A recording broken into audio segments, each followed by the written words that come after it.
ladies and gentlemen, welcome to the first episode of 2025. I don't know why I did that, but I am your co-host. I'm Andre C. Right over here, joining me as always for this episode of Stardom Review, it's the wonderful, the epic, the goth princess herself. It's Melball. How you doing, Melball? I am doing great, Andre. I thought I would step into the new year in my new persona, going emo. I'm just kidding. I just like the shirt. Everything else kind of No. works out with it. Oh, I had the perfect theme song for you. Song. Take a picture. I'm coming with you, dear Maria. Count me in. That Dear Maria song. That's the emo anthem. I have no idea what that is. No. I'm sending you that song after this. Okie dokie chokie. How are you doing? I'm doing good. Back to work today. It is now January 2nd, 2025, and I'm back to work. It's all's good. Good. I mean, work is work, but good. Yeah. So we're not here to talk about my work. We're here to talk about Stardom Dream Queendom from December 29th of last year, 2024.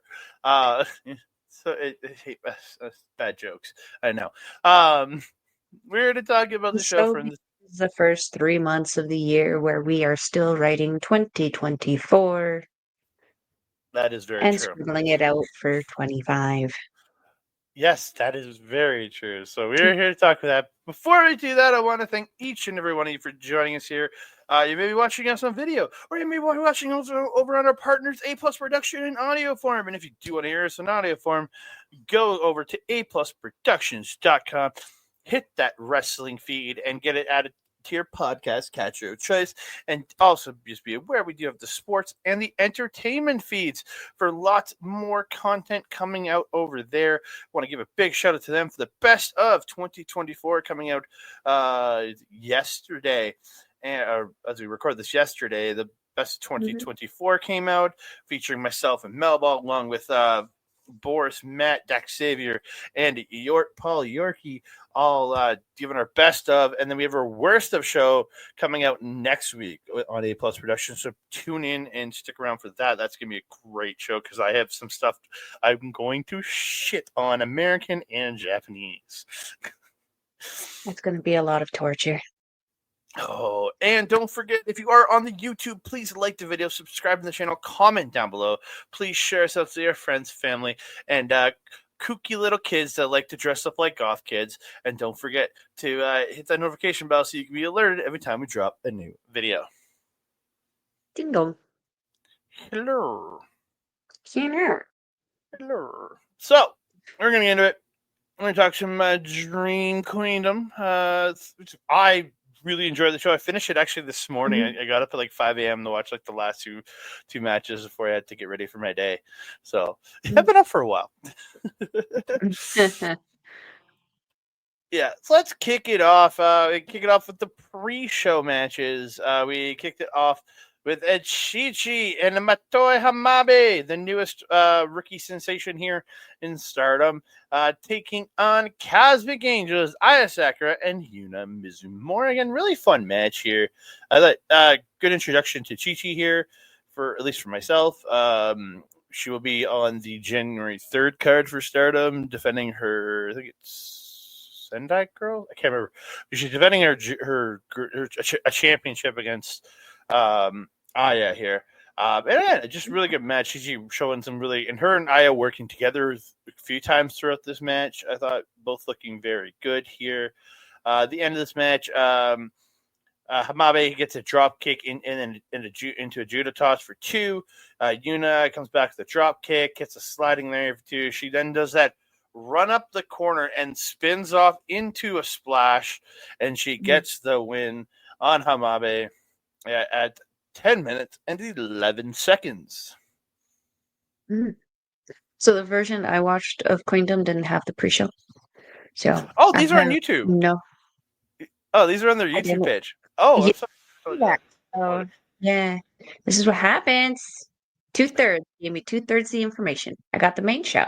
I didn't get the pre-show, which Okay. is I'm sorry. I apologize. Again, fun little pre-show match. So from here we go to the other pre-show match.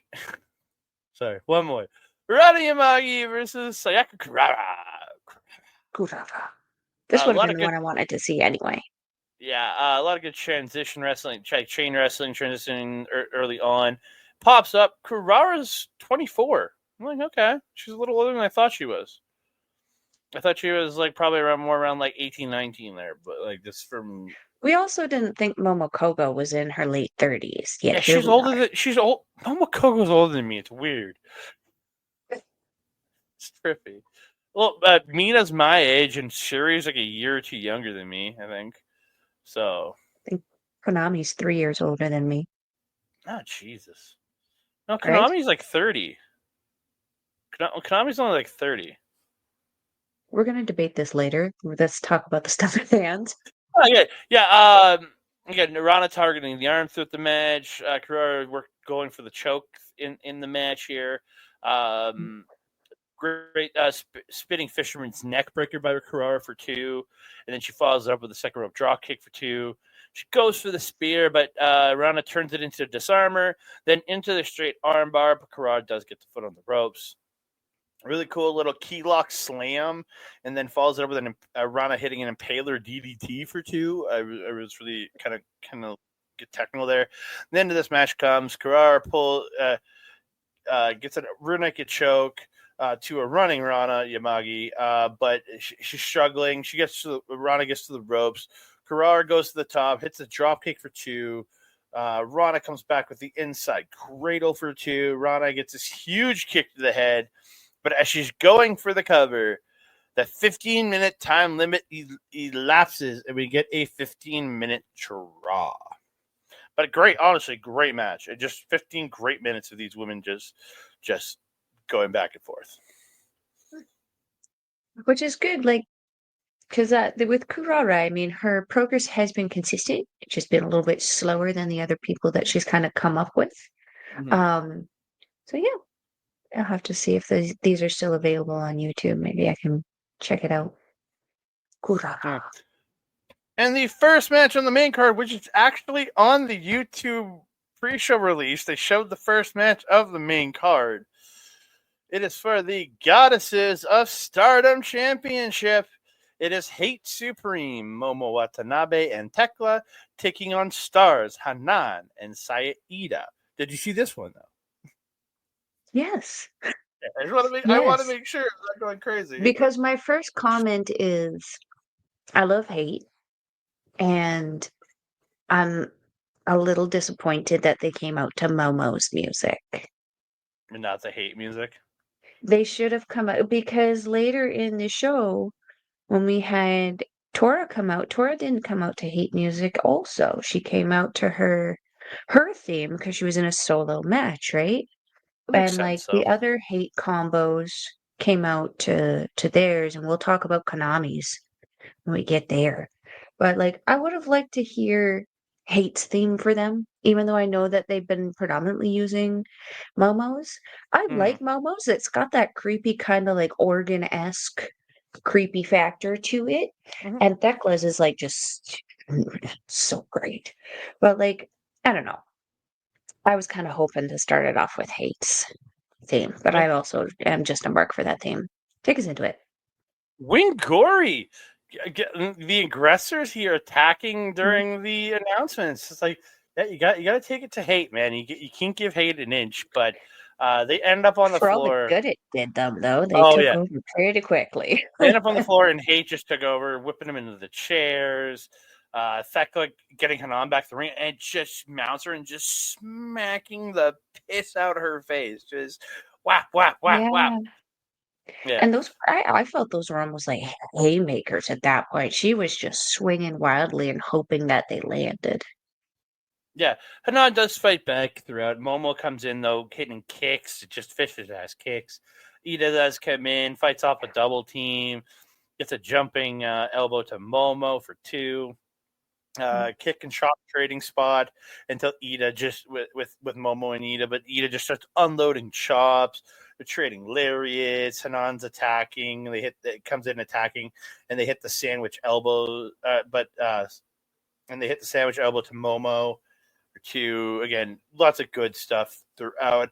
Hanan unloading strikes to Thekla, dropping her, but Thekla comes right back up with one just vicious shot, dropping Hanan, and she's like booting her in the ropes. Gets in like a crossface style move, but Hanan getting to the ropes. Iida coming in, taking out Hate, taking them to the floor. Hanan hits a high cross off the top. Look really good. They hit the heart attack back in the ring to Thekla.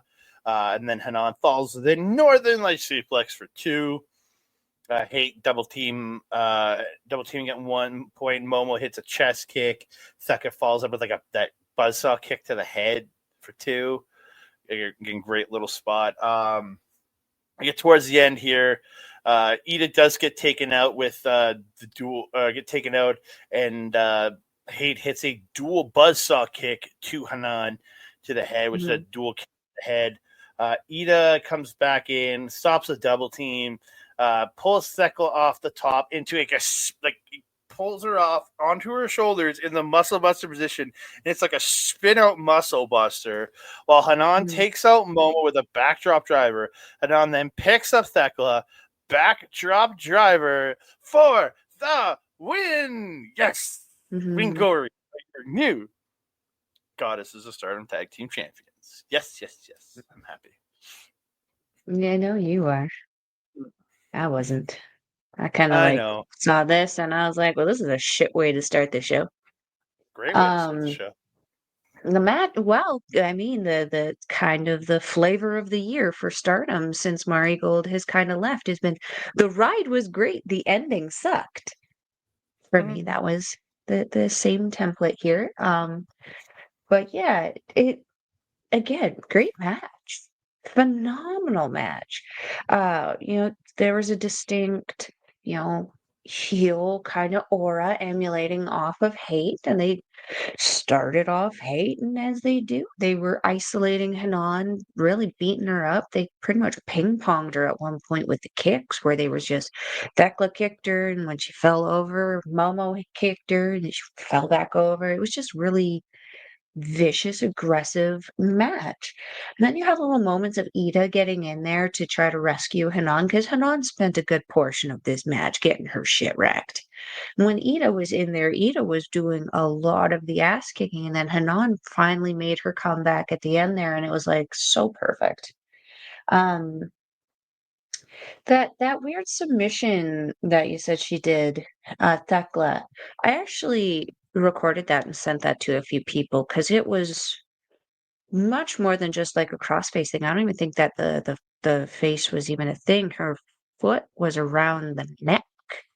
So it was almost like she started by setting it up almost like that thing that Naito does. What is the thing that I always forget the move? Koji Clutch? Where Naito?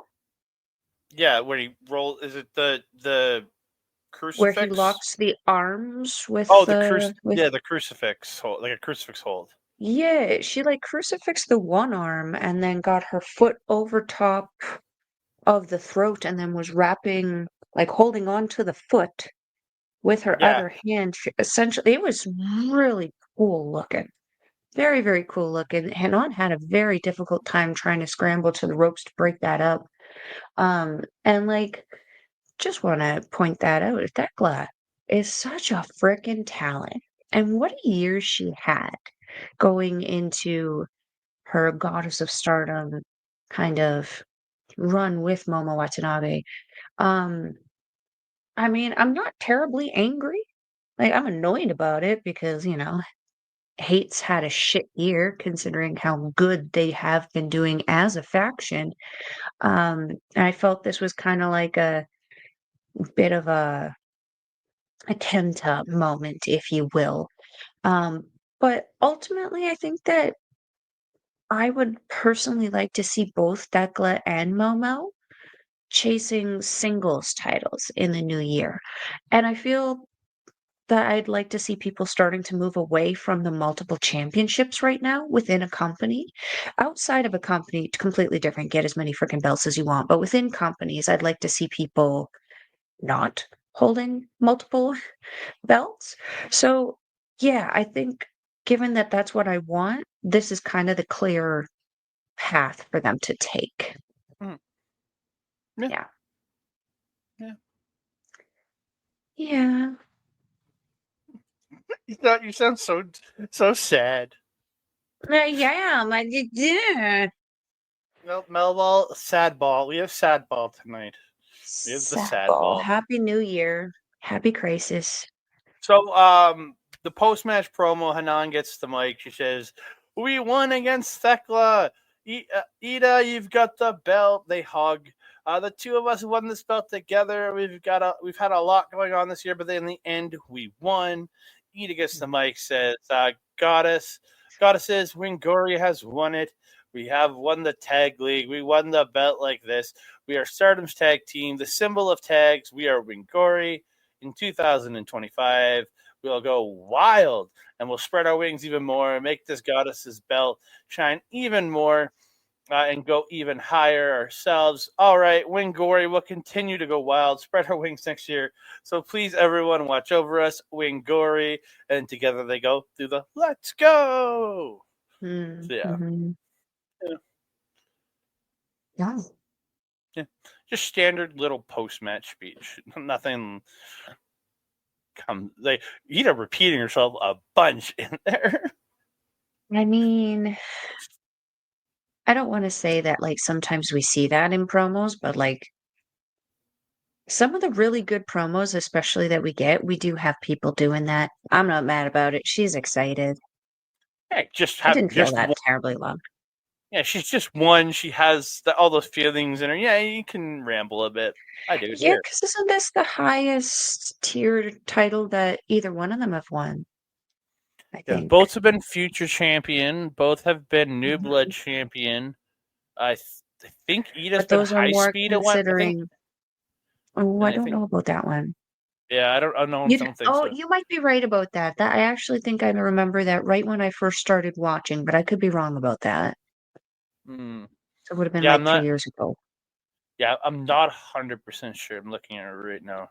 But like No, the no, new she blood wasn't. No, title. she was future champ when you started watching. That's what it was. She Okay, was the future okay. champ then. Yeah. Yeah, so like Yeah. the future champ and the new blood championships are definitely more, I would say that like new person like within the first couple of years of their career kind of titles. I feel like Mhm. the Goddess of Stardom titles are that step up from the New Blood Championship. So yeah, it's good for them. Yeah. Sad for me. Sad for you, but happy for the rest of us. We move on. It's a three-way quattro match, as it was listed.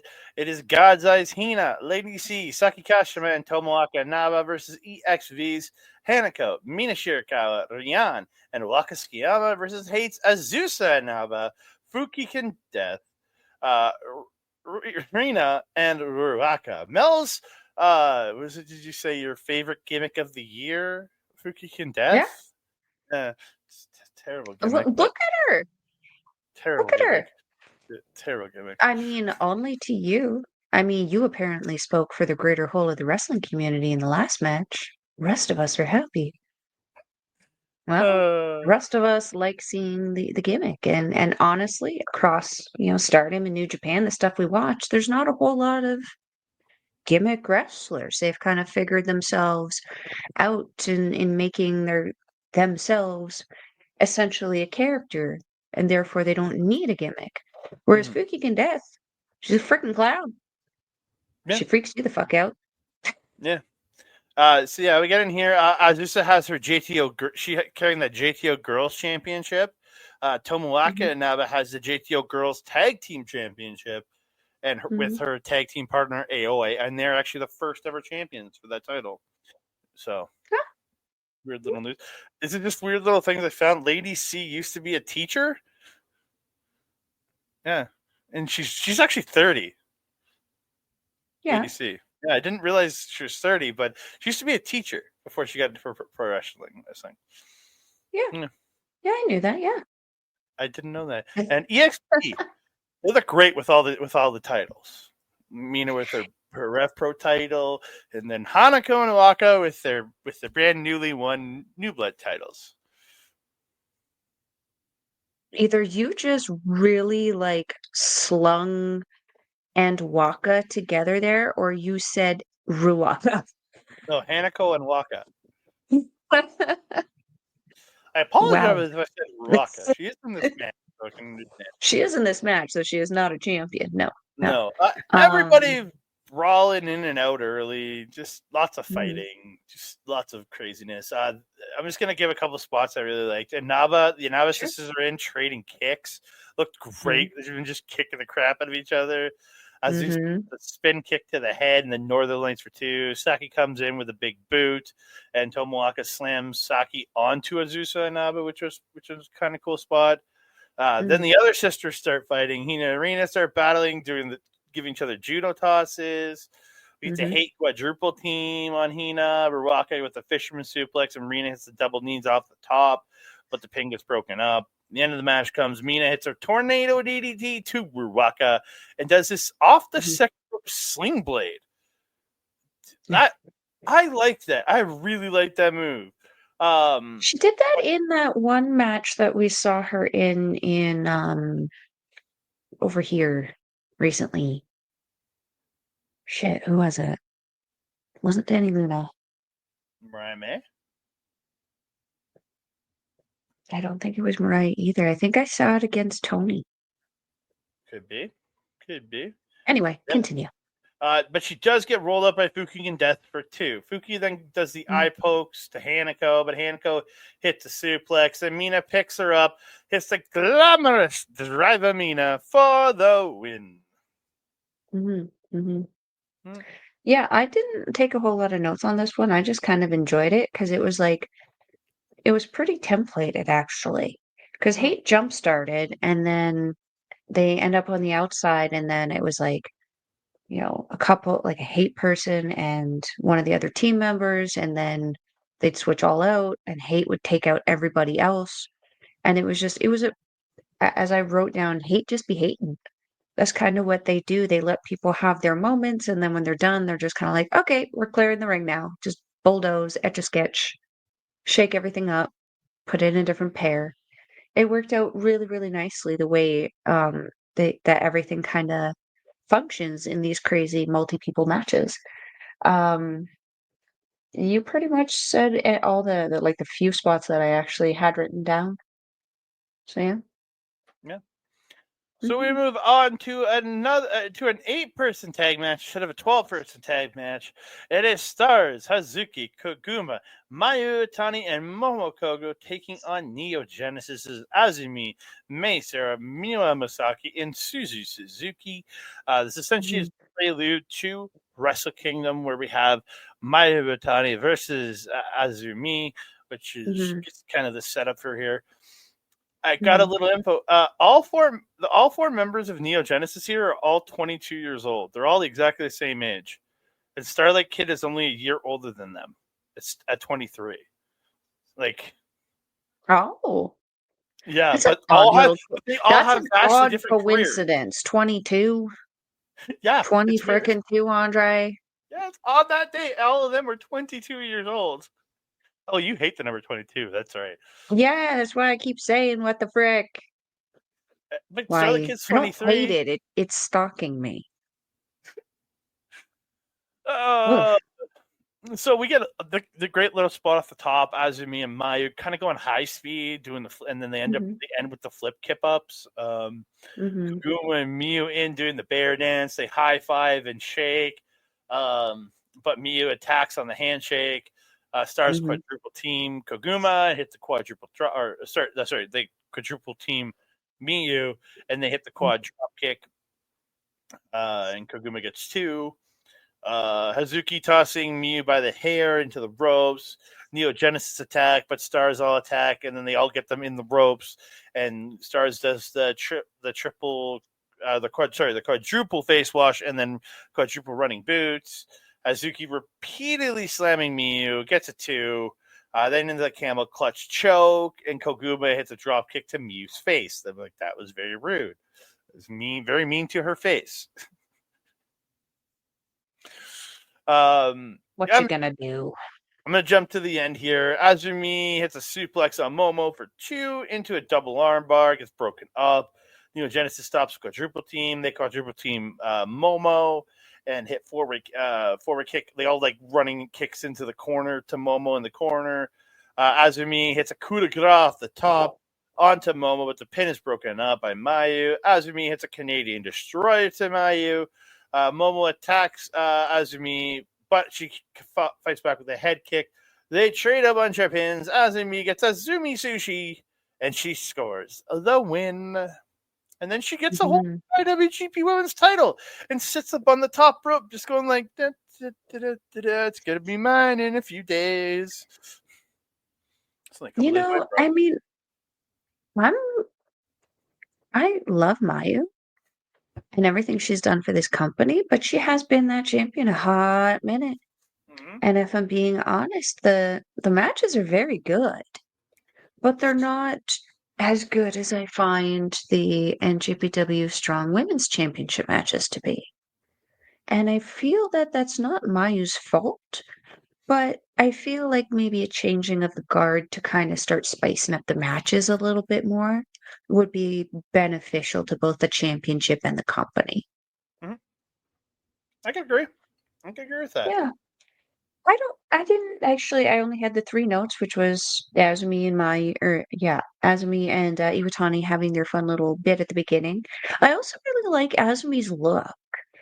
As she's growing up, she's maturing right in front of us. Her outfit and her new look is just very, very mature. She looks like she's really come into herself now, and she's standing more confidently, which makes me very pleased and hopeful for winning that IWGP Women's Championship. The other note I had was the Mio Kaguma spot. And the other note I had was my favorite face wash. Man, how nasty is Hazuki with those face washes, though? So vicious. So vicious. Like, everyone else is pretty mean, too, because how do you do that nicely? But, like, Hazuki, like, I feel goes out of her way to just be that little bit more mean about it, and I like it. I feel like she needs to take a page out of the TJP book and start using the laces in the face wash when her shoes don't have laces. Oh, don't they? No, she has those little toe boots, and they're just slippy. They're slippy ones, remember? Okay. I didn't realize. So I thought I assume all those boots have laces. So okay, interesting. This is why you have a Melball. She looks at the fashion stuff. Melball's a genius. She's a genius. No, she's just observant. So we get to a match that I now have to reassess. Do I change up my match of the year? And there's two contenders on this show for match that were so freaking good. Of my Stardom match of the year. I know it wasn't match 5. That's for sure. This was one of them. And holy crap. Mika Iwata versus Sayori Yano. Or I heard it pronounced as Mika Iwata, but it's weird to say Mika to an Mika name. Yeah, it doesn't. I don't even recall. I wasn't really listening to the commentary at this point. I was just enamored by this match. No, I heard it somewhere else on a different podcast. They were talking about her a long time ago, and they said Mika Iwata, but I'm just gonna go Mika Iwata. Holy crap! This started out vicious. Anu's pulling at her hair, slaps Mika, and they hits kicks. They're trading kicks. Mika, I'm gonna say Mika here. It's gonna be easier. Mika hits like thrust kick to the face, dropping Anu, like stunning her. It was crazy, just kicking her while she was down. Snapmare and PK. This match was two people legitimately beating the ever living piss out of each other without blood. A little bit in, Mike hits another thrust kick, but Anu comes back with a German. She hits another, floats over into a straightjacket choke. But Micah fights, and Anu eventually lets go. There's strikes and a harsh German, and sort of Micah rolls to the apron. She ends up getting they end up on the. She hits like a boot to Micah on the apron, and she hits a fisherman suplex from the apron to the floor. Mm-hmm. Just crazy stuff. They're back in at one point, and they're both kneeling, and they're start to trade strikes. And Anu just grabs Micah's face and just starts throwing headbutts. But to the point, if you watch, she's doing the headbutts where she's hitting like this part of her hand. So I don't hate them like I hate watching Hanare or Mikey Nichols throw headbutts. Well, that was the comparison I made. I liked them about as much. Yeah, but at least they're protected because they're hitting their hand at least. It's not the contact that bothers me, man. It's the entire action. Oh yeah. Start to finish. Just a vicious amount of headbutts from Anu. Then Micah roars up, grabs her, and just starts throwing her own headbutts back. I'm like, Jesus Christ. More just striking and beating the piss out of each other. Micah escapes out of a tiger suplex, hits a spin kick, but Anu comes right back, hitting a Japanese cyclone suplex, then hits her short arm pull in headhunter thing that she does, like for 2. Anu stomping the hell out of Mika, but Mika comes up and just smokes her with a straight right, dropping her. And then the ref literally warns her about the closed fist. I'm like, this is what you're gonna start warning people about for? What the hell, man? Starts kicking her more in the head. She gets a 2 count. Mika runs up the corner, coming off this flying kick for 2.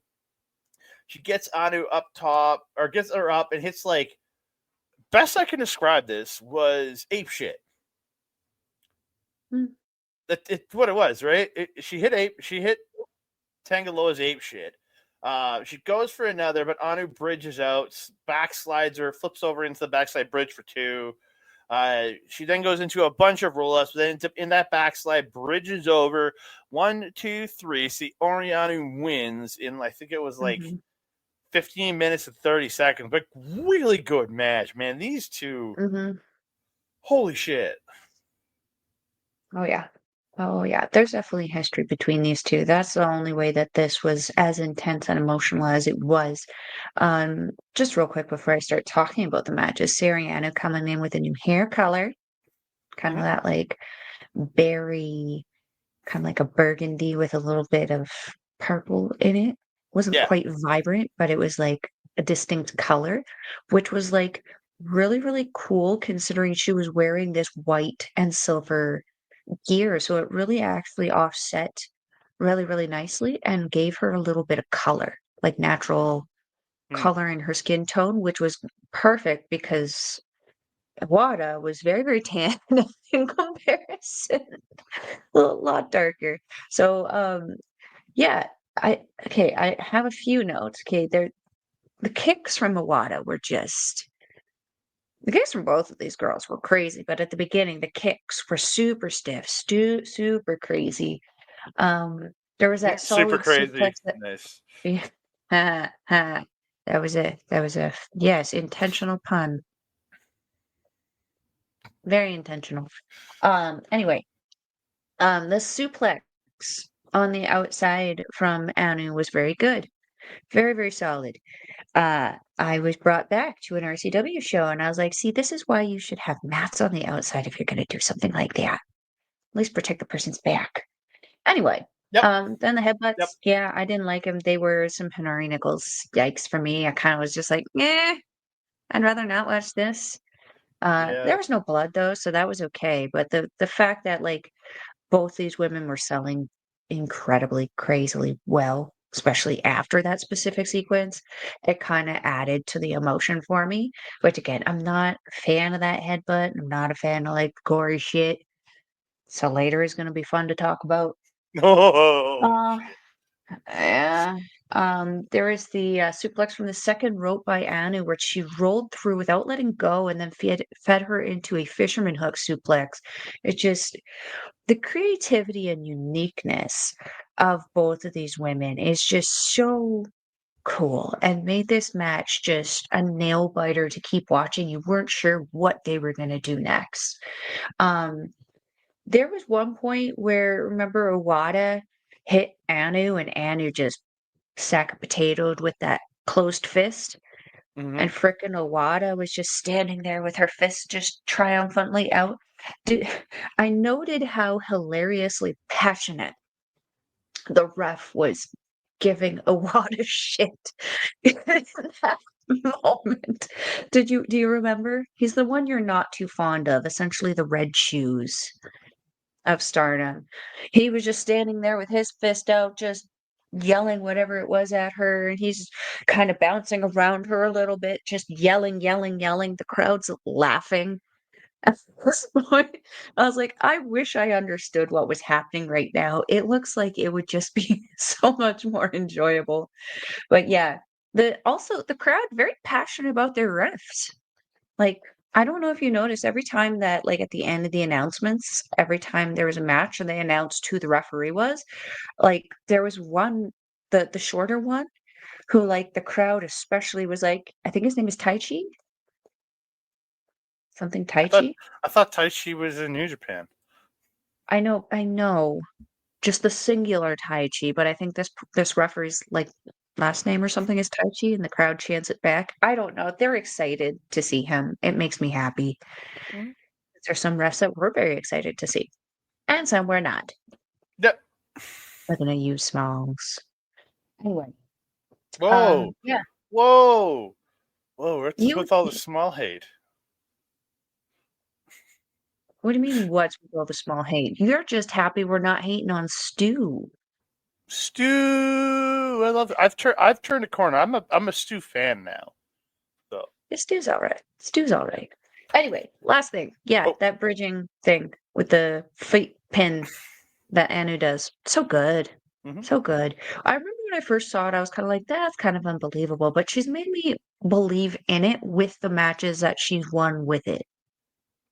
If that Yeah, makes and the sense. fact that I saw her backslide into it tonight, and then I saw her doing the Yeah. roll-arounds and then into it. So she has multiple ways to get into it. So I do Mhm. appreciate, I appreciate it more because it's not just only one way to get into this. There's multiple ways to get into it. Yeah, yeah, and it really shows her professionalism as a wrestler, right? Yeah. So Yeah. we move on to what was a very highly anticipated match for both myself and Melball in a submission or knockout match. It is Shuri versus Konami. I love Konami's entrance gear here with the black feathers. It looks so good. Yeah. You want to know what the one thing that didn't match with the entire persona in her entrance was, though? The Her music. fucking music. Like, what the frick?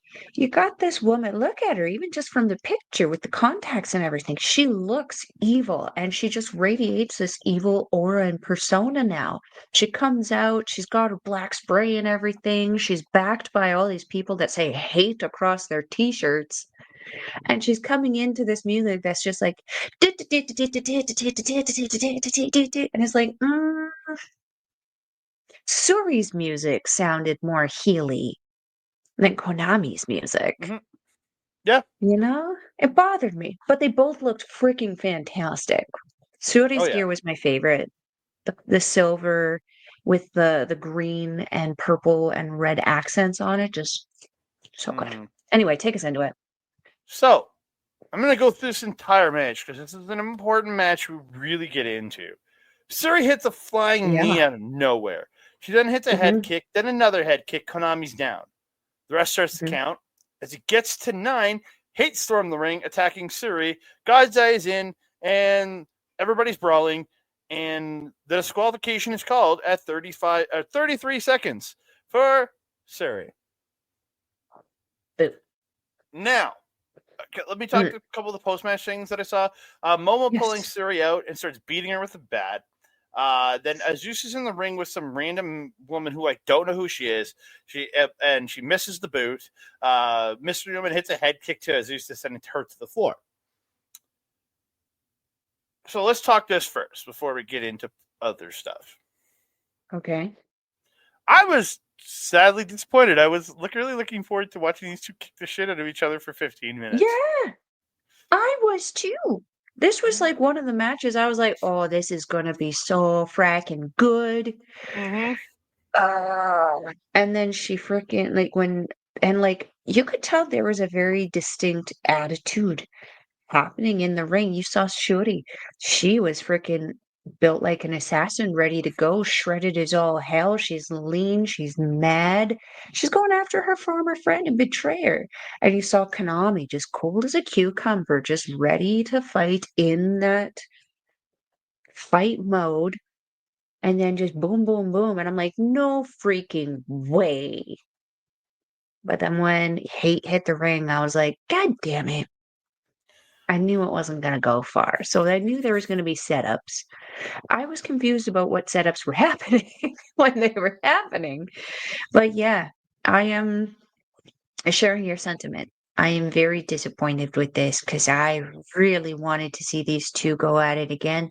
I think I mentioned on other shows before, they did have their pop off after Konami had initially betrayed God's Eye.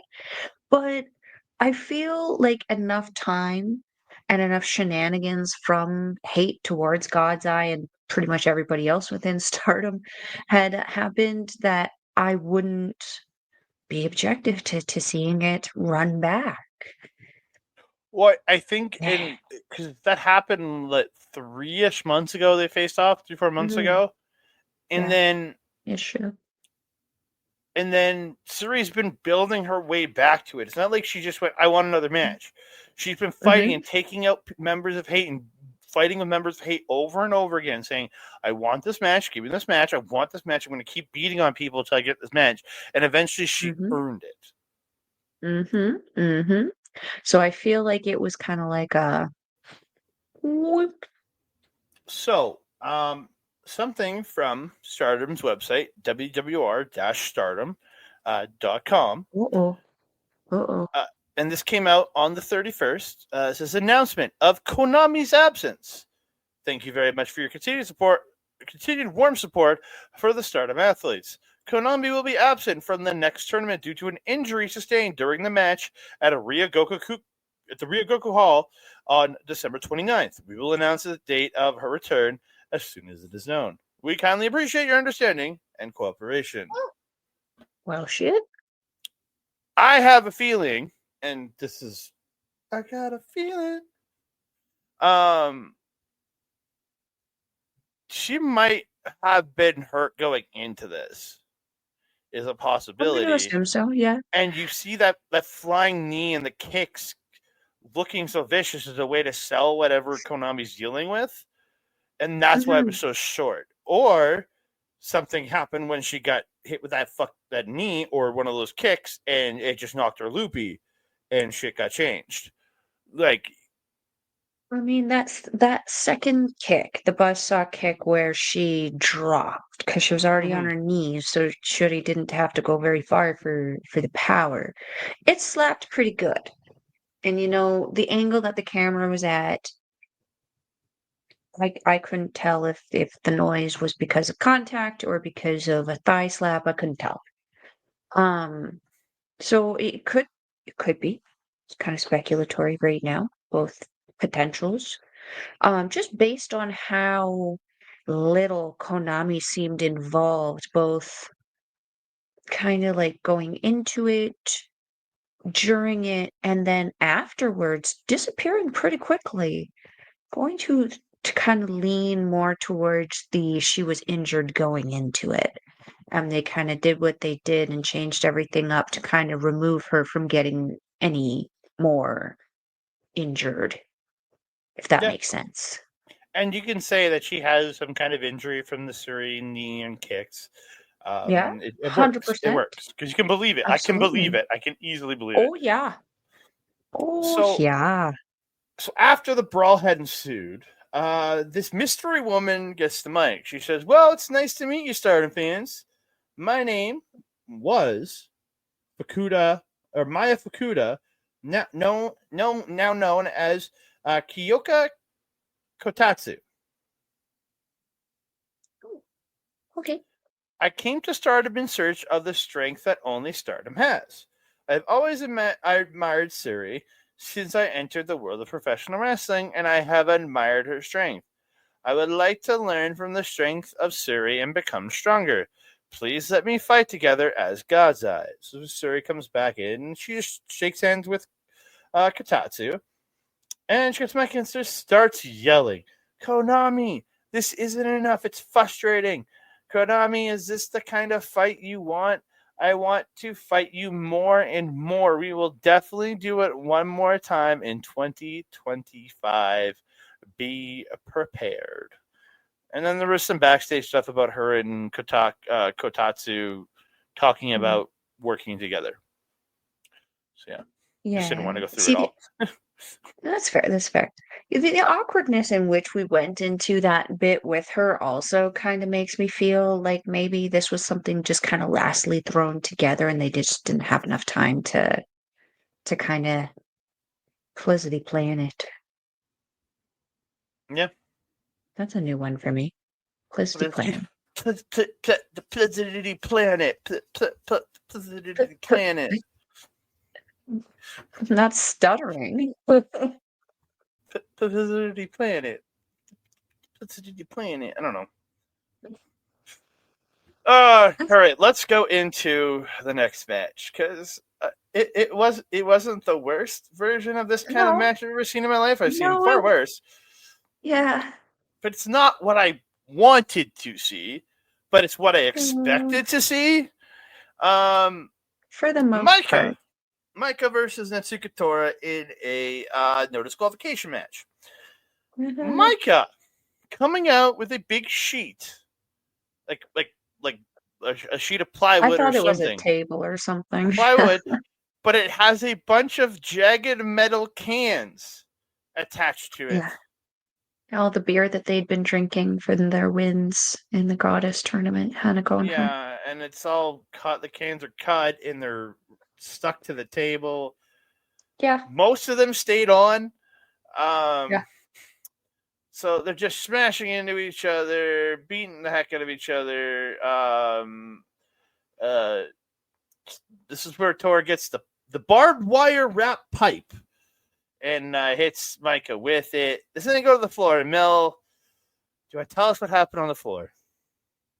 This is the one thing I hate about these kinds of matches, and specifically, sadly, usually coming out of Japan, they use a lot of blading.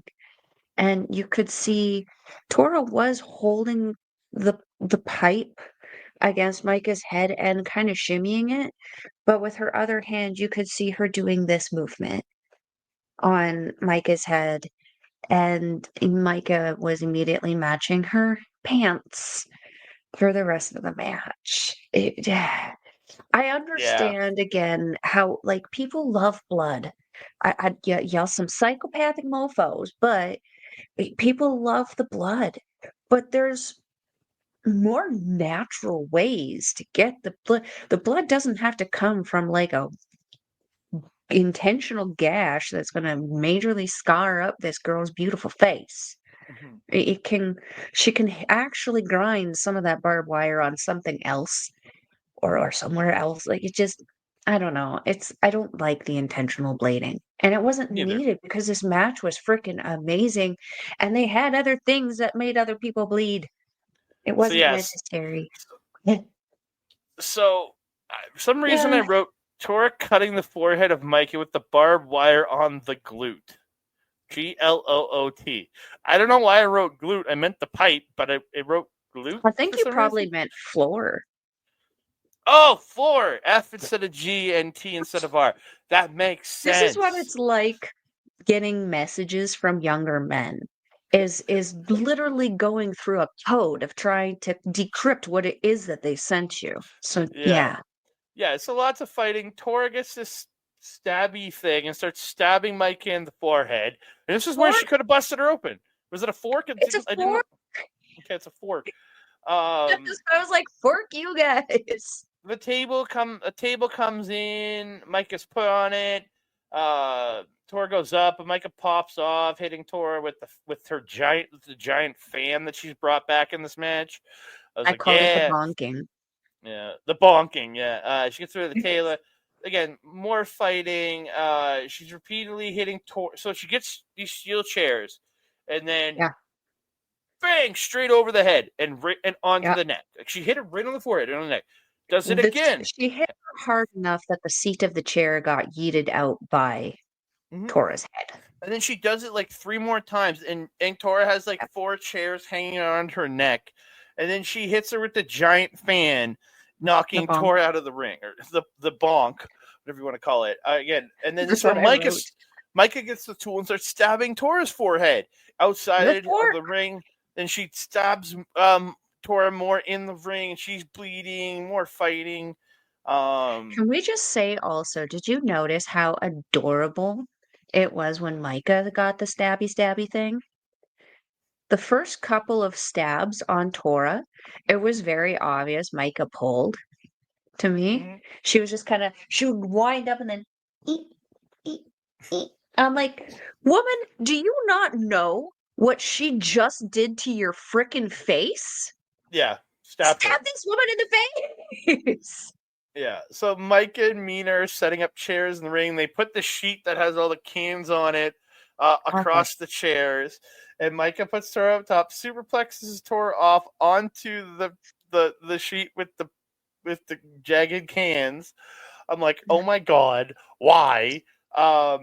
Micah then hits a Michinoku driver, but Tora kicks out at 2.91246. All the math. Tora comes back with a miss and a lariat for 2. She pulls the table in. Hate sets it up. Tora goes to the top, splashes Micah through the table, but again, Micah kicks out. Tora hits a DVD, but again, another kick out. Micah fights back. Straight right. Michinoku driver for 2. She makes a pile of every bit of plunder that has come into this match. Like, just everything's in a pile. I called it the trash pile.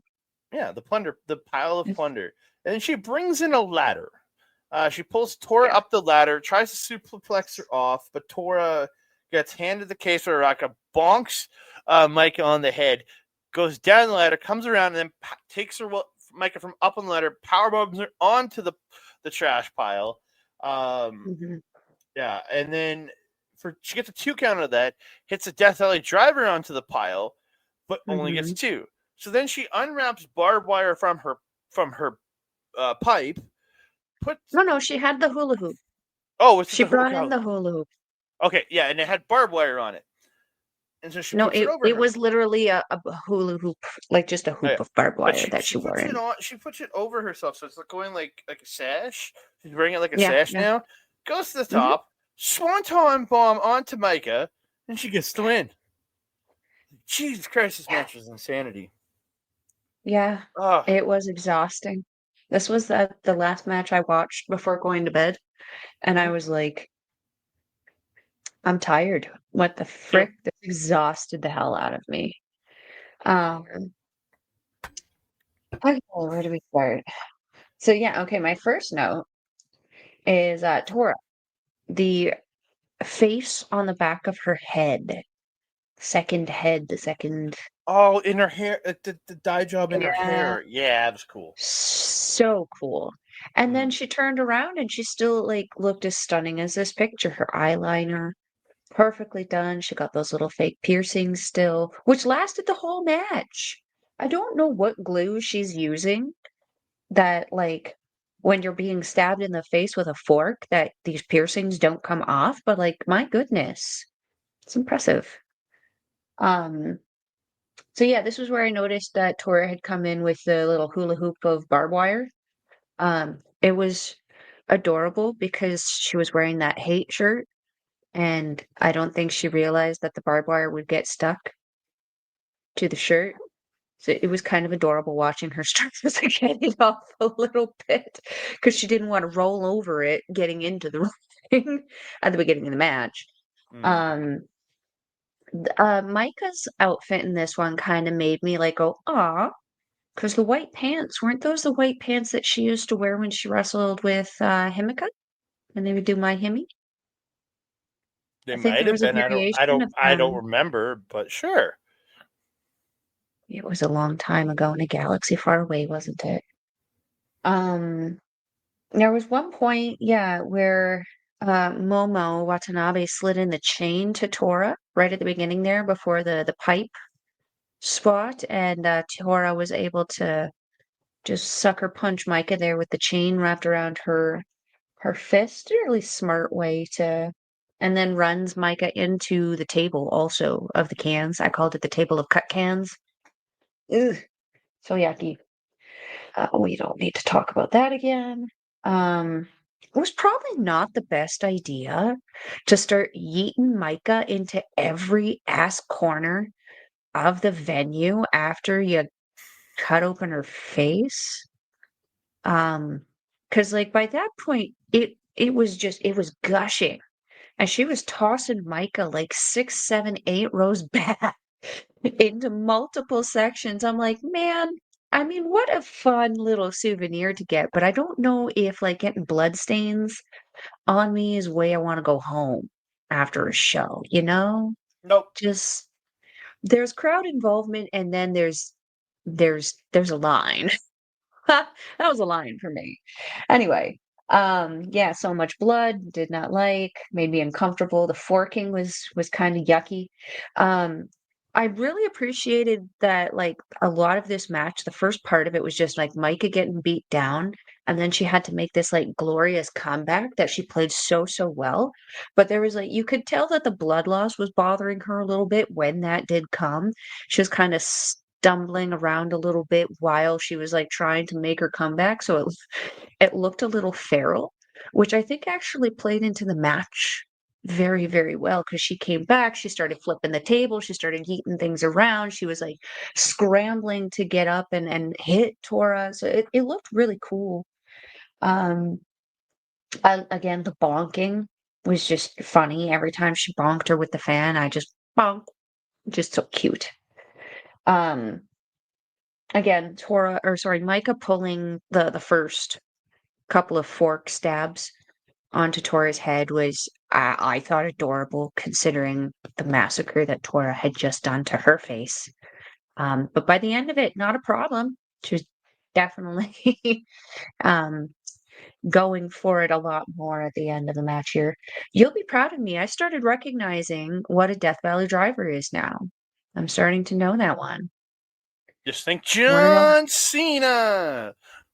Oh, no, see, that's not what I was thinking of. I go through a Mitch Clark equation because the spindly blindly you always say is a rolling Valley driver, right? Rolling Fisherman's So Carry Slam, yes. Or, sorry, Rolling Fireman Carry Slam, which is the Fireman's Carry Slam is the Death Valley driver, so on and so forth. Yeah. yeah. So I'm like, it's only a half spindly. It's a spindly, but you can't have a spindly bindly without a bindly. So I was like, okay, it must be a Death Valley driver. See, you should be proud. You're helping me remember things. I am learning. Kind of. Um, After the forking started happening, I was like, I can't complain about this, but like it's better than chopsticks, right? I don't want to see someone walking around looking like some psychotic porcupine. The Michinoku drivers I really like seeing. Um, mentioned that. Garbage pile. Uh,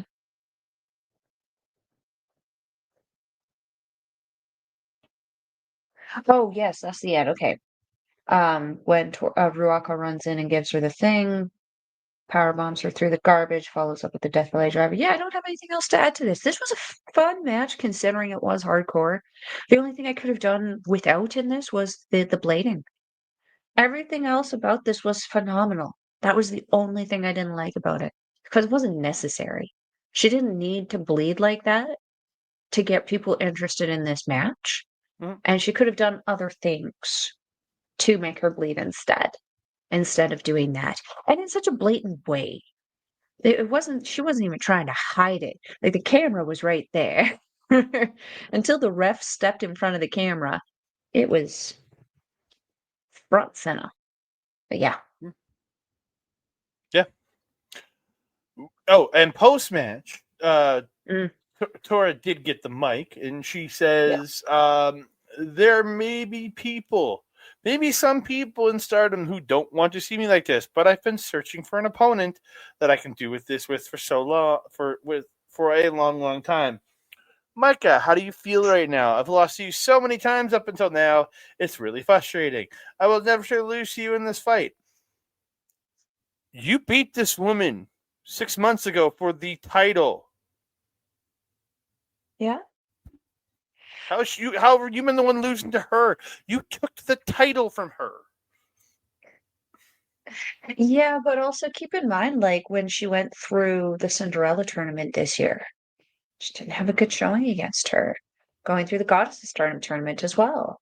I don't think they had a very good showing against them. So, Oh, you're talking about the 5-star because Cinderella. Tora went out oh in like yeah, the first round against yeah, the young girl. Yeah, okay. I was so confused for a yeah. second there.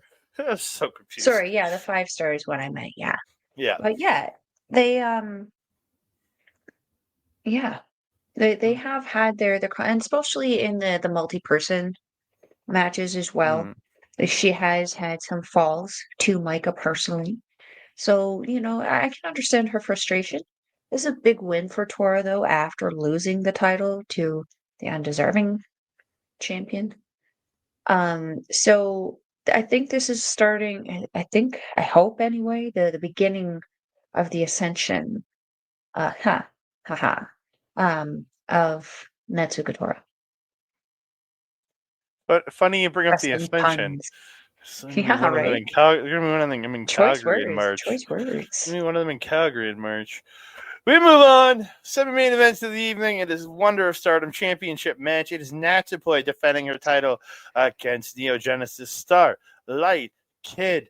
I love the entrance match for Starlight Kid here because she had the horns on it in Yeah. reference to Like, Jushin Thunder Liger. mm-hmm. Loved it. Nice big baton routine by Nat, just spinning that thing like crazy on her way down. Mhm, Yeah. mhm. I didn't like that they were both in white, It but was a nice change for Starlight Kid. It was kinda like regular day for Natsupoi.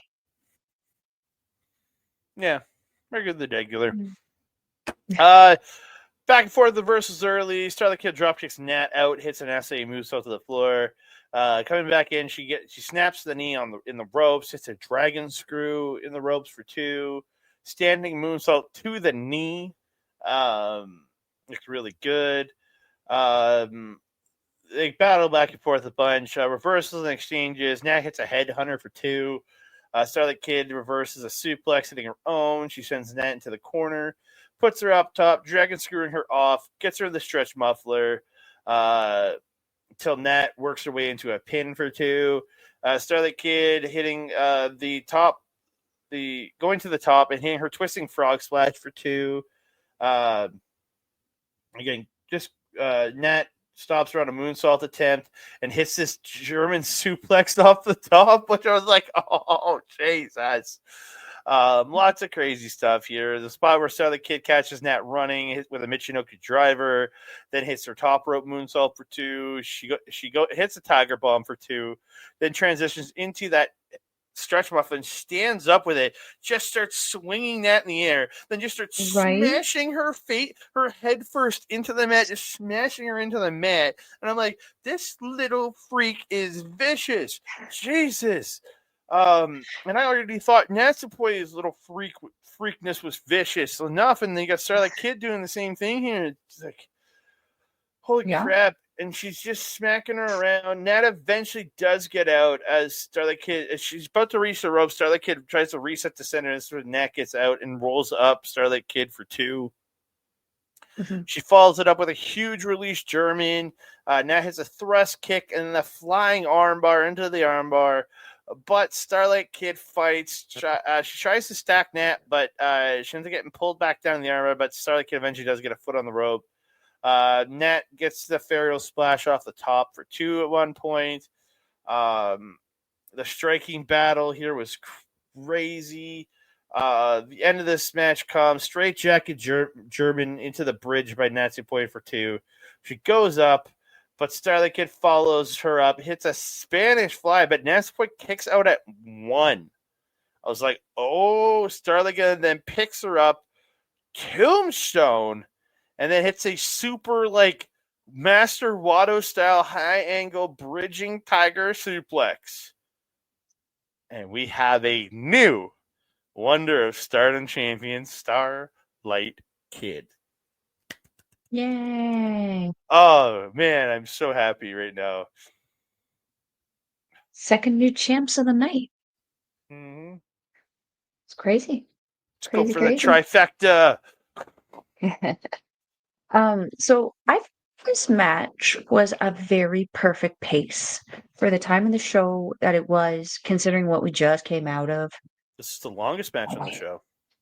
I know, but what I mean is like that the pacing was perfect. Mm-hmm. The beginning, they didn't start off high speed immediately, like pedal to the metal. It was a very, like, it was still a quicker pace, but it was very, very slow paced in comparison to what we know that these two girls usually start out with. They were very much feeling each other out, figuring out how fast they wanted to go, and then they just kept getting faster and faster and faster and faster, and it was so good. You can tell how much experience these two have and how much they can read the crowd, and just the crowd interaction from both of these women is so incredible. They give the crowd exactly what it is that they want. Um, there was a springboard moonsault by Poi to the outside. Ended up on everybody but Starlight Kid, which was great. Mm-hmm. Liked that. Um, there was that you mentioned the standing back flip into the leg of Poi. Starlight Kid going for that stretch muffler a few times throughout this match, and quite early in the match, also really kind of muddling with that knee. And we noticed, or I don't know if you noticed, but I noticed throughout the match that Poi was she was messing with that knee. She kept going back to it. She kept remembering and selling the knee, shaking it out, kind of acknowledging that there's some injury to it. Good psychology there. Again, speaking to the Mm-hmm. experience of Natsupoi there. Um, yeah, there was again, that she was hobbled on that knee, shaking it off, and got a really good drop kick still on Starlight Kid before continuing to sell that knee. Um, Sky Tiger Moonsault is so good by Starlight Kid. She's just so good at those aerial kind of moves when she has that ability to, like say Ariana that you mentioned earlier, who can get into that pin in any kind of way. Starlight Kid can get into her aerials in any kind of way and just so suddenly. It's so good. Um, yeah, the stretch muffler standing and spinning was crazy. Matt spot after was equally crazy. So when Starlight Kid was rolling back to recenter Poi, as she fed up, Poi started doing that. Remember that spin that Arrow Boy did where she would roll? Mm-hmm. Yeah, that too was actually Starlight Kid and not Poi. She actually Oh. reversed Poi's thing. She stopped her and pulled her in, and Starlight Kid was actually getting the two there. Oh, I thought it was It did. Poi getting the two. Because of how they were rolling, I thought the same thing too, but I watched it back because I was recording it and sending it to someone. And when I watched it back, I was like, oh, that two actually wasn't Poi because I had written it down as Poi for two, but Mm-hmm. it was actually Starlight Kid. Me too. Very Okay, interesting. interesting. Very interesting. So yeah, I loved this match. This was perfect, especially when they kicked it into that high speed gear. Oh man, was this great. And they were just going pin for pin, hold for hold, just trying to get the win. This was everything that I needed it to be because I was not so big on Poi for the last little while. Kind of felt that we weren't getting a very genuine side of her. I feel like this match brought out the genuine side that I'd been missing of her. Mm-hmm. I agree. So we move. Oh, sorry. Post match. Post match, I was going to say there's post match stuff. So Natsupoi did present Starlight Kid with the title, Hmm. and Kid says, "Natsupoi, this belt that you finally got, I finally got it too, because our feelings collided. It was the most desperate fight we've ever had, and we both did everything we could. Right? This fight, this fight for now, but in the midst of all that, again, this is direct translation from Japanese, so the wording might not make sense. In the midst of all that, I'm the only one who won today. That's a shot. I'm always the one taking the belt, so next time Natsupoi, come and take this back. That's just where Natsupoi shakes hands and exits the ring. A kid says, Natsupoi, wait, you're an important rival that I can't live without, so I'll never lose from now on. Natsupoi makes like a paw sign at her, like a Mm. like a cat paw or a tiger's paw. Tiger claw. Yeah. All I can think is that what's the movie? Tiger Claw. I think it's New Guy. I think it's the movie The New Guy. Yeah, Tiger Claw. Yeah, somebody will get that reference. Somebody will. Starlight Kid then gets some back on the leg. Says, "I'm Starlight Kid. I'm the 24th Wonder of Stardom Champion. I'm glad I didn't give up, but even so, I want to express my gratitude first and foremost to all the fans who continue to support me and follow me. Thank you so much. Now that I'm wearing the Wonder Belt, I'll make it shine brightest. Finally, everyone in Ryogoku, can we hear one more big SLK call? Thank you. I'm so happy to have become champion to hear so many SLK calls. I'd like to make next year the year of the White Tiger Starlight Kid, so please continue to support me. Goodbye." So fun. So cute. Yep. Yep. Makes me happy. It's been Yeah, a me hot too. minute since we've seen Starlight Kid with a singles championship around her waist. Mm-hmm. It's good to see. And this is her first her first Stardom singles title since starting Neo Genesis. She had another title before, didn't she? Spark Joshi. Yeah, yeah. Yeah. Yeah. Somebody else in Stardom has it now. Can't remember who it was, but somebody else in Stardom has Uh, it. Could still be her for all I know, but yeah. I don't know. We move on. Mr. Scoop McGee over there. Main event of the evening for the World of Stardom Championship. It is the undeserving champion, Tam Nakano, taking on the Phoenix Queen, Saya Kamitani. Before you get into it, can I real quick comment on the gear? Oh my god, Tam's gear? Yeah. Okay. So first of all, let's talk about the challenger, Saya Kamitani. Okay, Kamitani first. First of all, okay, this is going to sound like a very odd comparison, but like when I tell you it was so good, it was so good. She Mm-hmm. looked like a combination of Maleficent and Shredder, like Yep. 90s Yeah, Shredder. I Like get you. when I say 90s Shredder, I mean like the movies, the live action Mm. turtle Shredder, maybe I was Super hoping Shredder. you didn't mean that late 90s live action shows. I was hoping. Oh, no, no, no, not the Are CGI we one. talking No, like the Kevin legit Nash's one. Super Shredder look? Yeah, yeah, Okay. yeah. Yeah, very much. Like the cool like neck thing and shoulder pads of crazy looking feathers. The cape was floor length. You couldn't see her feet. I wasn't even convinced that she had any until the match started and she took the cape off. And then she had the mask with all the spikes and the studs and stuff on it. She looked evil. Like, can we just talk about the glow up? She was already an incredible looking wrestler in when she was in Queen's Quest and being this regal, dressing like a regal queen in her own right. Now she's the Phoenix Queen in Hate, and she looks like the perfect evil contrast to that sweet little regalness that she was before. Then we go to Tam Nakano. Girl, what happened? What happened here? I don't know. Here's the thing. I liked the gear that she was wearing during the match, like her wrestling gear, the one piece. It's not something that I'm used to seeing on her, but I appreciated the stylistic difference because it's very much something that I feel much more easily can translate over to a North American crowd, which I'm starting to think is maybe what her destination could potentially be. But it looked like a nice little, like almost Sailor Moon one piece kind of thing with a little holographic tutu Mhm. kind of stitched on the bum. I liked that, but like the lackluster cape that like barely covered her booty and was like there was no decor, there was no pomp and circumstance. It wasn't very champion-esque. It wasn't very Tam Nakano. I was kind of like wondering who the hell I was watching at one point because I'm like, this is not Tam Nakano, let alone top kawaii of the universe. I'm the world champion.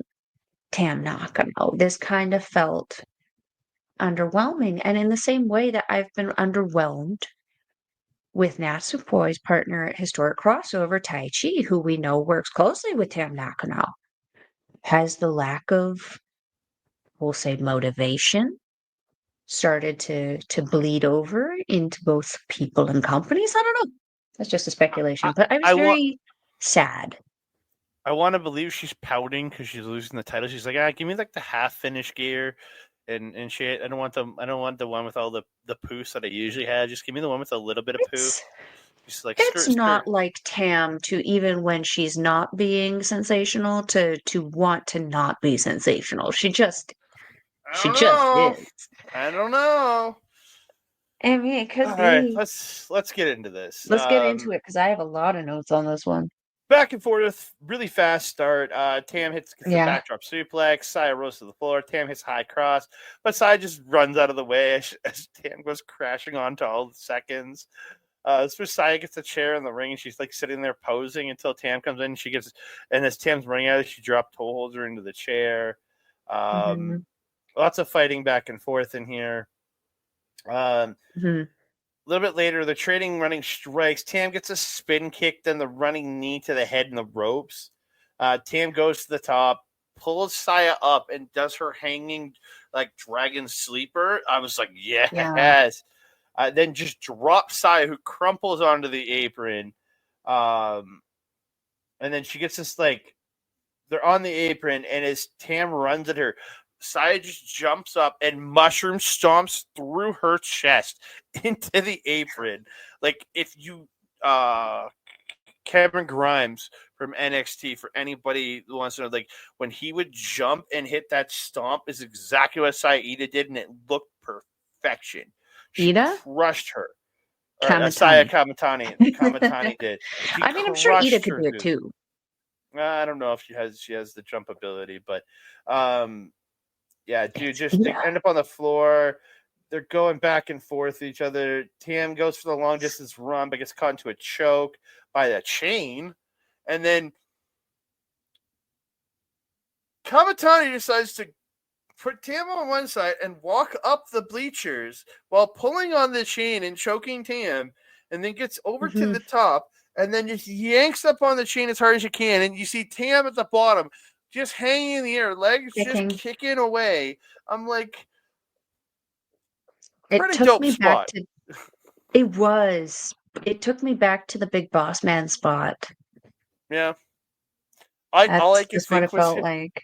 All I could think was Hikuleo and Kenta right here when she was climbing up the thing when Hikuleo slammed Kenta off the steps in was it in Long Beach or was it Walter Pyramid? Yeah, I just remember that. I was like, haha.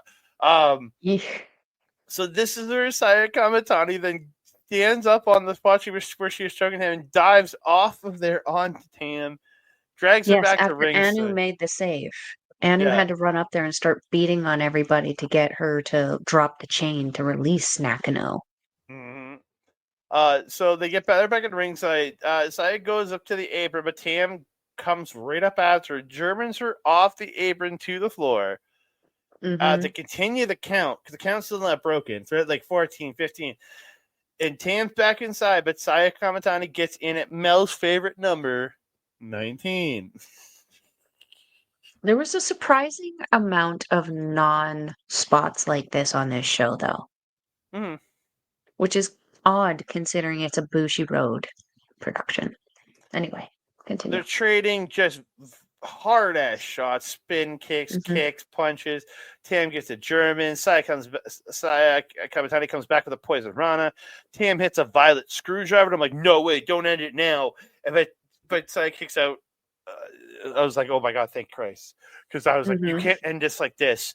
Saya avoiding the arm trap German, but Tam does this up kick to Saya Kamitani. So he really flips through a suplex and hits spin kicks, and then gets that tornado axe down kick thing that So just looked good. very similar to Hikaru Shida's katana. Mm. Is what this, yeah, and she does it, and she gets a 2 count. She lifts her up, star crushing. I'm like, oh yes, it's over. But Tam kicks out with that last possible millisecond. She goes for the Mm-hmm. spinning star crusher, but it's avoided by Tam. But Saya Kamitani does get Kamagoye. She goes to the top, but Tam follows her up for an avalanche tiger suplex. The ref is checking on Saya Kamitani, pulling the ref, pulling Tam back. You're like, oh, is she hurt? And she's looking like she's effed. Tam looking Mm-hmm. kind of concerned because this has happened. Remember, Kamitani broke herself at the 5-star in 2023 in her match with Tam the first night. Mm-hmm. So the ref gets distracted. Saya Kamitani's faking it, shoves the ref, hits a Brana into a pin for 2, then hits a roll through into a backdrop, hits her own violet screwdriver, and then picks her up one more time, spinning Star Crusher. And we have a new World of Stardom champion, a deserving champion, the Phoenix Queen. And we got it with very minimal, but the ones that were there, appropriate shenanigans. Mm-hmm. House of Torture. How you be being outshone by a faction that has existed a fraction of the time that you have? Mm-hmm. Gato, fix it. Fix it. Anyway, yeah, I felt that this was a phenomenal freaking match. And Mm. man, did it reignite I've always loved Tam Nakano, but I have shared your sentiment in that I didn't feel that this run for Tam was very Naito Oh, you're the one 2024. that started calling her the undeserving champion. I just continued it. No, I said that she won a championship she didn't deserve. You're the one who coined the phrase the Okay, but undeserving you champion. started that. You started it. I made the observation. You ran with it. Don't Anyway, make observations around me. we know that one. Oh, do we know that one? King of discretion over there. Anyway, um, this match again. I've always loved Tam. I was just this title run felt very Naito 2004 esque for me. It was not a good run for her. Um, and in a weird time too. Like it was such an easy time for her to be the champion. She could have really done a lot more than she actually did. That being said, um, this match made me fall back in love with Tam Nakano and her styling because we saw the absolute best of both of these women coming through in their emotions, in their wrestling style, the effortlessness and how these two work together. It's so good. So good. Um, so you mentioned that the kicks on point. Yeah, their axe kicks are just so good. These women are so controlled with their legs. It's very crazy. Um, Spinning heel kick, axe kick. Okay, the chain hanging was a bit much, though. I'm not gonna lie. Like it was a great spot, but I was just like, "Ugh, mm." The American fans are gonna have something to say about that. I haven't Maybe actually heard anything about it maybe though. they should have done it during the no disqualification match. That would have been far too much in that match, though. That would have been so much. And let's be honest, Micah wouldn't have jumped off of the top of the thing. She would have rolled down those stairs. I mean, Tora? Just Oh, both, no, it really. definitely would have been Mike. Yeah, Glorious Chaos. Yeah. Anyway, wrong match. Um, the dive off the entrance to the horde below was funny from Kamitani. Yeah, and that spot of them kind of stumbling back to the ring. Yes, it was not my favorite because the count or whatever. But like, it was appropriate given what was happening in this match. So, like, there's certain situations I can't be mad about it because it makes sense. It's when it doesn't make sense that it starts to get under my skin. Because, like, the near fall, like, the ref nearly getting that 3, that aggravates me so much when it's so close all the time. But if it makes sense, if everything going into that makes sense, it's hard for me to be mad about it because it makes sense. Everything about this match made so much sense. I absolutely loved it. The near falls had me on the edge of my seat, biting my nails. It was high energy, high intensity. It was two women fighting for their freaking lives in this championship. The playing possum though was not what I expected, but goddamn did I love it. Because how about I mentioned it earlier? How about this fracking glow up for Saya Kamitani? I made a comparison while I was watching this, Andre. Hear me out until the end of it. Saya Kamitani is the charismatic version of Sonata. She's the one who's holding on to all of the charisma. He gave it all to her. Mm-hmm. Maybe share a little or don't. We're not gonna make you. But she when she was in Queen's Quest, she really emulated with the crowd and their cheering. Getting them riled up for her would get her riled up and she would interact with them and really make that a part of what she's doing. Now she's a heel. And much like Sonata, who just thrives on those boos, Kamitani is loving, loving getting the crowd fired up. You see her sitting there like, huh? I can't hear you. And she's laughing, laughing, doing her little pose, sticking her tongue out. She is pissing everybody off and having so much fun with it. She's living and thriving on these boos, much like Sonata, but she's doing it good, unlike Sonata. So, like, just Bullet Club in general, except for, the good War Dogs. Take some notes from this faction. They are killing it. They're doing your job that you have literally been doing for years wrong. They're doing it right in a few months. Figure it out. Take us into the post, because goddamn, was this some great character work. So Kamatani gets the mic, and Tam's going to leave, but she says, "Hey, wait! Put the belt around my waist. Come on! I told you to put it on me, around me.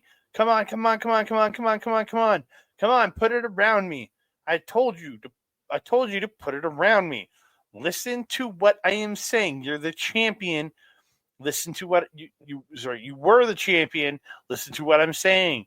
I told you to hurry up. Put it around me quickly." So Tam Nakano, while crying, she's really a broken person, puts the belt around Kamatani's waist. The crowd's like applauding a bit, but there's a lot of boos. And then Kamatani just winds up and smacks Tam. And I was like, yes, go away. Just go away. Kamatani says, go home. Go home. Hurry up. You lost. You're embarrassing. Tam Nakano, hey, I don't think this is the end. This is a continuation of the nightmare from a year ago. I've always wanted to wear this red belt, and I love it to the point of madness. I, who have arisen to the pinnacle of evil, will wreak havoc on Stardom again next year as absolute champion. This is the beginning of Stardom's biggest nightmare. The crowd is booing and hissing just at her. She says, "Shut up, you idiots. My servants, kneel. Goodbye 2024 forever." So good. Perfection. Next time I get a Kamatani promo, I'm sending it to you to read because I need to hear you. If you would have said that, would have sounded way better. Oh, I loved it. I loved it. The character work she did for this promo, utterly insane. Again, Mm-hmm. we went from having this very regal, this very face, this very loving, this very adored, Golden Phoenix character. And now we have the Phoenix Queen, who is just this loathful, hateful, angry, clearly lashing out at the world woman, and I am here for it. I am Me here too. for it. Me I too. I, I got the jewels that were synonymous with Tam Nakano are now going to be synonymous with Saya Kamitani. Hmm. It's crazy how that works. I'm here for it. All hail, Phoenix Queen. Yep. Again, amazing way to cap off this show. Like, he ended with two Yeah. amazing matches. One of them, like, I love this match, but I put that Wonder title as like a potential match of the year contender with how just insane those two were in that match. Holy crap! Like, Mm-hmm. I'm I see debating right that. now. I might have to go and watch that other match that I have on my list. That was my final. That's my winner until I watched them. Well, we can So talk about that on the episode that we talk about. yeah, so lots to come. We'll be having our year end. Oh, I'm gonna close this down. We'll be having our our 2024 best of awards coming out probably in the next 2 to 3 weeks.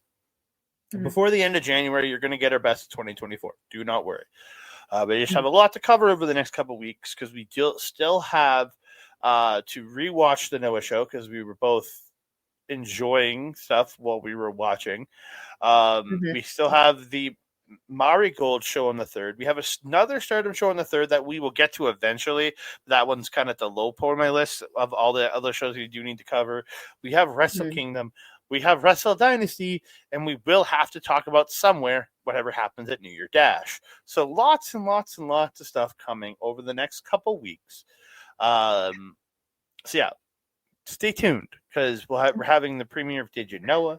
We have Dream Review Marigold coming back. We have Yeah. multiple episodes of NGBD Puderessa Review coming. We have another one of these coming in for Best of Chop Talk, our Chop Talk Best of the Year coming. So yeah, so much coming for the Mhm. rest of this year. Mhm. Yeah, we might even get to meet a Marigold superstar. I'm excited. Oh, I was like, how do I pay for this? And then I realized what you're talking about. How? You Yeah, know how we're it paying for took this. it We're took we're it road tripping. It took me a minute. You have to get me those dates so that I can book it off very much far in advance. Yeah, we'll get on Yeah. that. So we have come to the end of another episode. I want to thank you all for joining us here. You can find me on the X and Blue Sky at That Canada, TikTok, Instagram, and Threads at That Canada Dude. You can find me on Facebook at Andre Melball Wrestling Talk, and our YouTube page, youtube.com/ at Andre Melball Wrestling Talk, where you might be watching us right now. And if you are, thank you. You can also find us in audio form, A Plus Productions. Go to A Plus Productions on Facebook or aplusproductions.com to get the RSS feed links to all of that and all the other great content they put out. You can check out our Best of 2024 edition that we did with them because we actually got to talk about American wrestlers on that one, which was nice. Our Best of is going to the only people I get to talk about North American is the indie scene. Well, So I don't really watch any American stuff, so I was pretty useless on that, but no, you I brought us tried. some great people that some of the guys were like, oh damn, didn't even think of Yeah. that. You did. I gotta give a shout out to our friends over at Our Local Establishment, twitch.tv/Our Local Establishment, and on Instagram and TikTok at OLE Podcast, youtube.com/at Our Local Establishment, where you can find myself and Memo doing Japanese update, but that will not be back until January the 10th will be the next edition. We are not doing one this week because it's way too much work this week. Mhm. So yeah, check that out.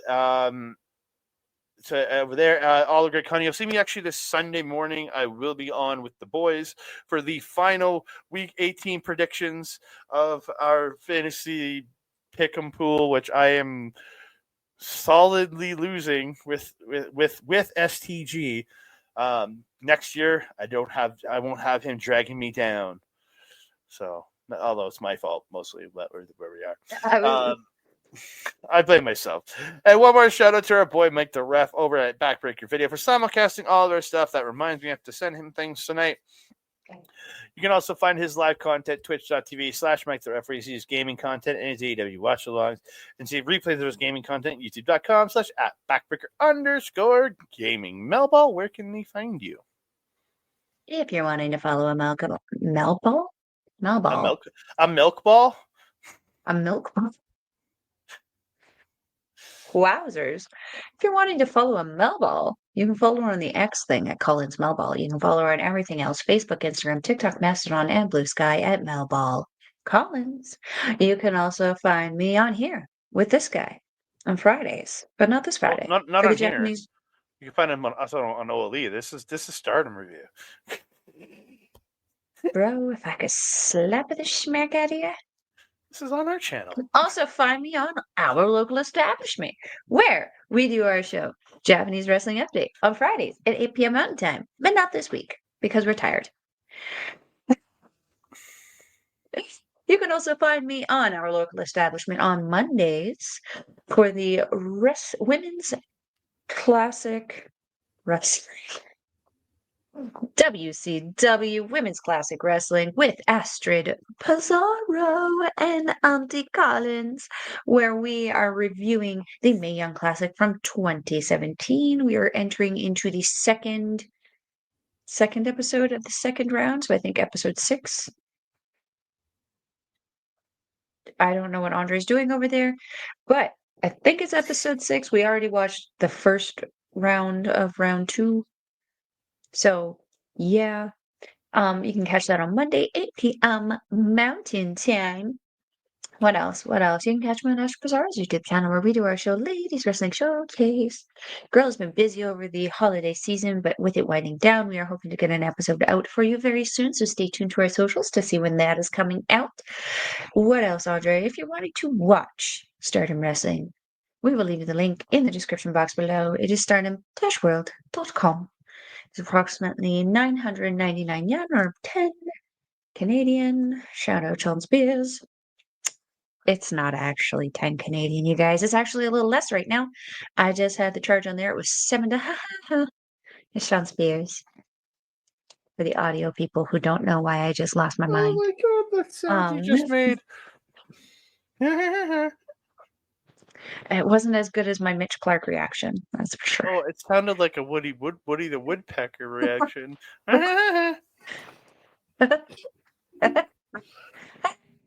Anyway, it's $7.40, you guys. $7.40 is what I paid for my Stardom. $7.40 Canadian, which is still a great price. Watch some amazing women's wrestling. You can watch, eventually, I'm sure, maybe the thing that we watched today, just not there right now. You can watch last year's, the years before that, and the years before that. You can also go in there and watch Timeless Toni Storm before she was Timeless Toni Storm. And you can watch Timeless Toni Storm. There's just a lot of stuff there to watch. So make sure you go check it out. Andre, my trusted friend and colleague, do you have anything else to say to the beautiful people? The beautiful people. A beautiful people. Thank you so much for joining us here. Oh, there you are. I might want to mute. I wasn't muted, so I don't know what the heck happened there. So I want to thank each and everyone else for joining us here. If you are listening on A Plus Productions, thank you so very much. And if you want to hear us on audio form, aplusproductions.com. Add us to the RSS catcher of RSS. Take the RSS feed, put it into your podcast catcher of choice, and join the Facebook page, A Plus Productions, on Facebook. If you are watching on the YouTube, whether it's Andre Melball Talk, whether it's Backbreaker Video, don't forget to like the video, subscribe to the channel, comment down below, share us out to your friends, family, and just crazy little green people. And don't forget to hit that notification bell so you can be alerted every time we drop a new video. Ding dong. Phone home. Thought you were asking for a tip touch. No. Not yet. Not that show. That being said, I am your Melball. Over there is Andre. We will see you next time.